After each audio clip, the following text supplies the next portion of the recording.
al Cuerpo Académico de Manejo y Conservación de Recursos Naturales. Es un cuerpo académico que trabaja la perspectiva multidisciplinaria y de ahí la necesidad de una mayor interacción con otras disciplinas, en este caso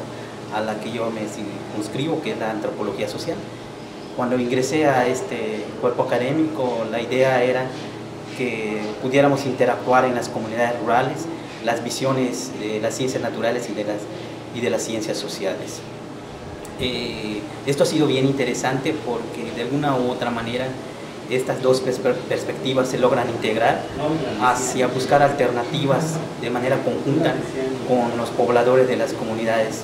rurales. Hemos tenido diferentes actividades, diferentes proyectos en los cuales hemos logrado esta vinculación. Esto me ha permitido interactuar en términos de asesoría para estudiantes de licenciatura, de biología, de maestría, en la cual la parte social